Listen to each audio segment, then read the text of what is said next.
Bonjour, une vidéo pour des élèves de première, sa question de dérivation et de variation. Dans cet exercice, on nous demande d'étudier les variations donc, de la fonction f, donc dans trois cas de figure, après avoir déterminé son ensemble de définitions. Je vous laisse le temps d'appuyer sur pause car c'est un exercice de consolidation, donc il suffit simplement de vérifier ici que vous savez étudier le sens de variation d'une fonction à l'aide de propriétés du programme de première. Alors, passons à la correction de cet exercice. Et dans un premier temps, on a une fonction f définie par 2 tiers de x au cube plus 5 sixièmes de x moins 5. Donc, c'est une expression polynomiale de degré 3 et on sait qu'elle est définie et dérivable sur R tout entier. Ensuite, on va calculer donc la fonction dérivée de la fonction f. Et donc, en appliquant les formules courtes, on obtient donc f' de x est égal à 2 tiers multiplié donc par la dérivée de la fonction cube qui est 3x au carré, puis 5 sixièmes multiplié par 1, et puis ensuite moins 5, lorsqu'on dérive, on obtient 0. Bien sûr, tout cela se réécrit de manière beaucoup plus simple, car 2 tiers multiplié par 3, ça donne tout simplement 2, donc on a 2x au carré plus 5 sixièmes. Donc ici, on a l'expression de f' de x, et je rappelle que ce qui nous intéresse, c'est le signe de f' de x. Or, ici, c'est très simple, 2x au carré est tout le temps positif. En effet, le carré d'un nombre est toujours positif, donc multiplié par 2, ça reste supérieur ou égal à 0. Et on doit rajouter en plus 5 sixièmes, 5 sixièmes qui est strictement positif. Et donc, on en dit tout simplement ici que f' de x est strictement plus grand que 0.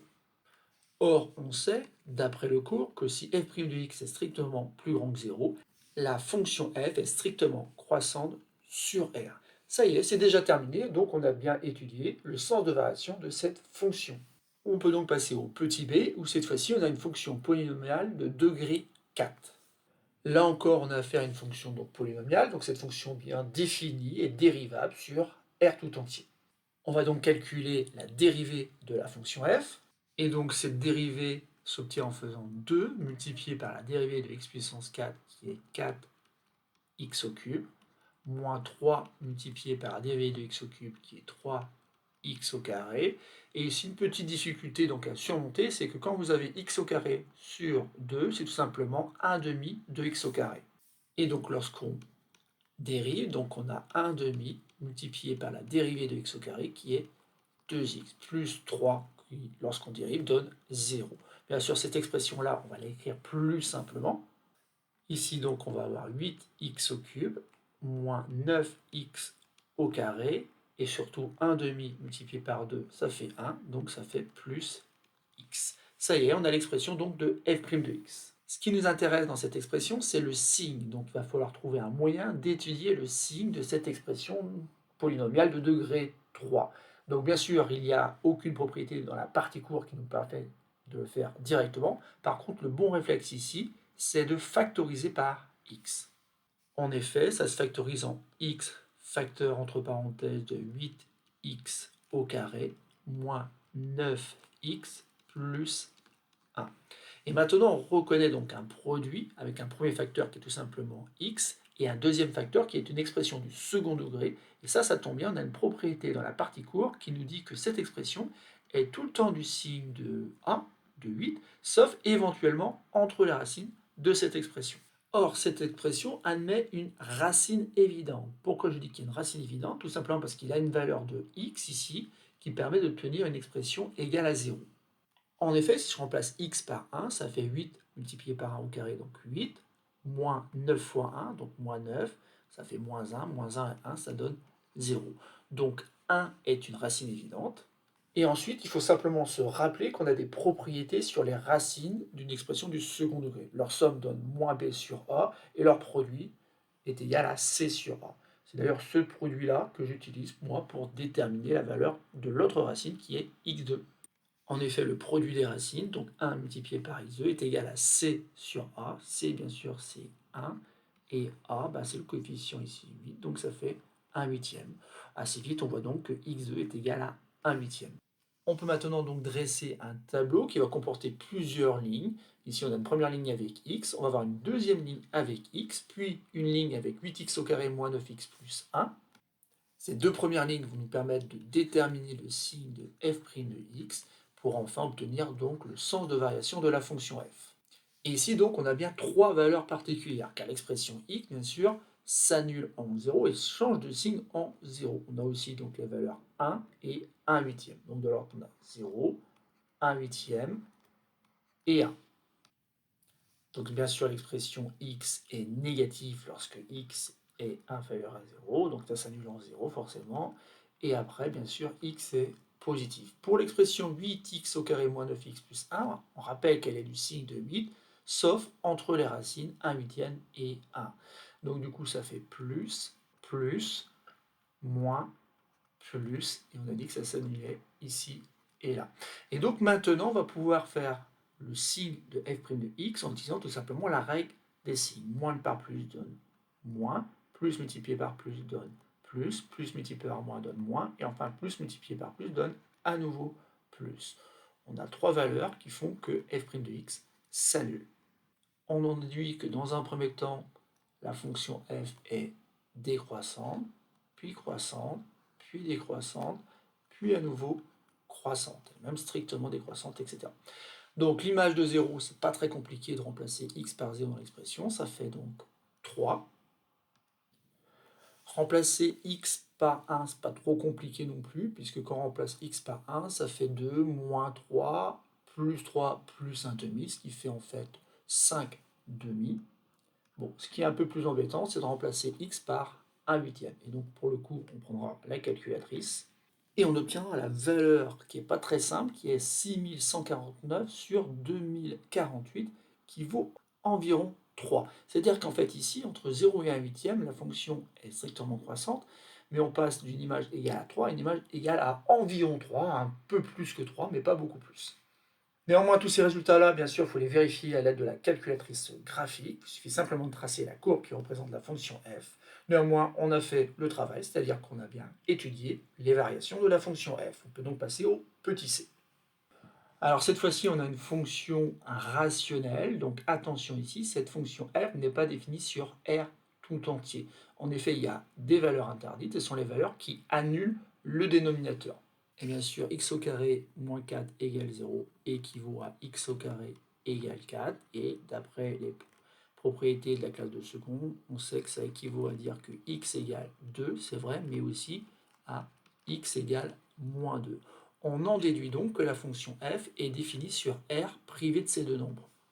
Ou encore f est donc définie et dérivable sur moins l'infini moins 2 exclu, union moins 2, 2, union 2 exclu, plus l'infini.